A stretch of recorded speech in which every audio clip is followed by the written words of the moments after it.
Okay, so we're getting into some, I'm tempted to say, exciting parts of organic chemistry with chapter 17. My favorite is coming up, but this is we're warming up for it. So this is really going to be cool.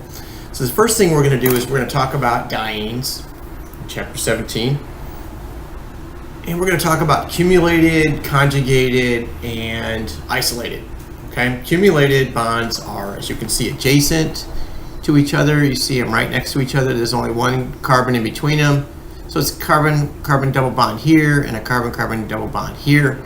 On paper, it looks like, hey, no big deal. In a second, we'll probe what it means a little bit more, okay? And again, on paper, this one here doesn't really look that different from this isolated system, okay? So accumulated, the pi bonds are right next to each other.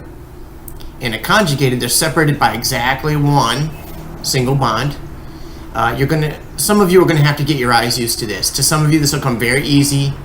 This is perception dependent, which is, I don't know. I mean, just for some people it's easy and some people it's not. So you're just gonna have to figure out what it takes for you to get really good at this, and then you're gonna look at it and go, that's easy, okay? So conjugated are separated by exactly one single bond, and isolated are separated by any distance more than one.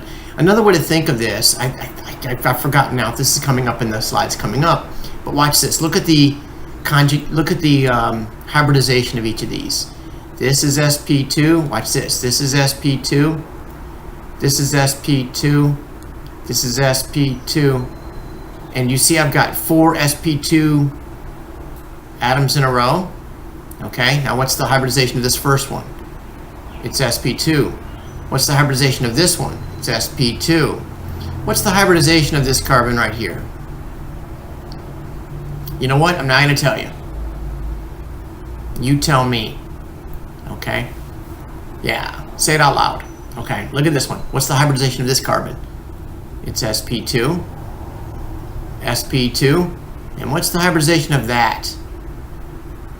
It's sp3, right? And here's an sp2 and an sp2, okay? So what you have for a conjugated system is an uninterrupted, watch this, I'm gonna write it down here, uninterrupted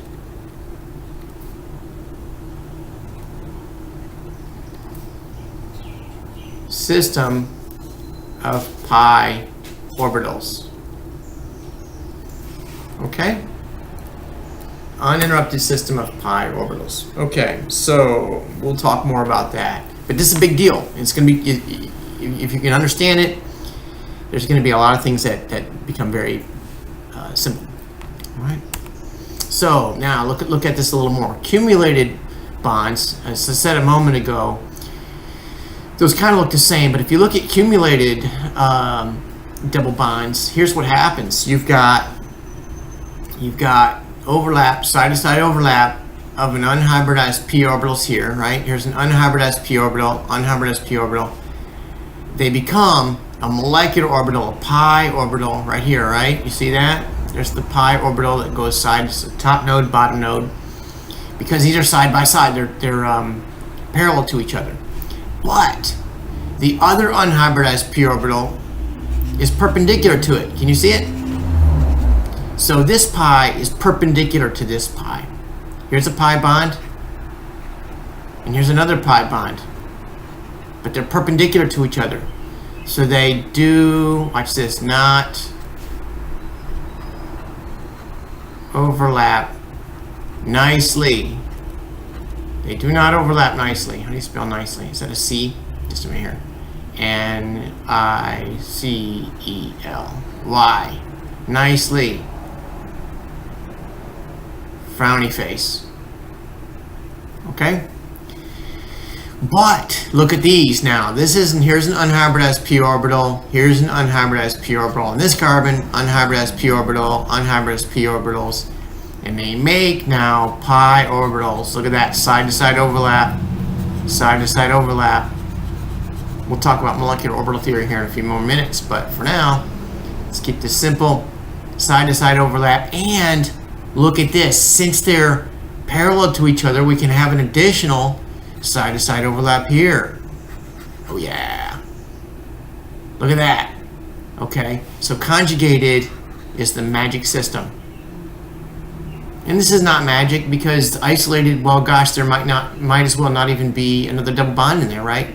Because you do not, you've got like you've got like, what's this, hydrogens here, right? Okay. Unhybrid sp orbital, unhybrid sp orbital, unhybrid sp orbital, but this one does not have any unhybrid sp orbitals. So the electrons cannot overlap. No, boom. They're isolated. That's an X. Man, my handwriting is horrible today, isn't it? Here, let me pretend like I didn't draw that now. I'm going to go from here to here. No, no. Okay? They're isolated. So it might as well not even happen. They're too great to experience extra overlap. All right. So this chapter focuses on conjugated systems. Conjugated systems. The heteroatoms can be involved in the conjugated system. So here's some double bonds, right? This is sp2. This is sp2 hybridized. This is sp2 hybridized, and this is sp2 hybridized, right? So you see a system of a bunch of sp2 hybridized. That means there's an unhybridized sp orbital in each one of those. But here's a heteroatom, so you've got an oxygen. By hetero, we mean not carbon, okay? Hetero, where's hetero? Hetero means not carbon, okay? So they can also be in the system. It can still be conjugated. Now, look at this one. Here's another heteroatom, right? sp2. This is also sp2. sp2. sp2. Watch this. sp. How do you spell sp2? sp2. sp2. Look at that. Isn't that gorgeous? Look at all of those sp2 atoms. Okay.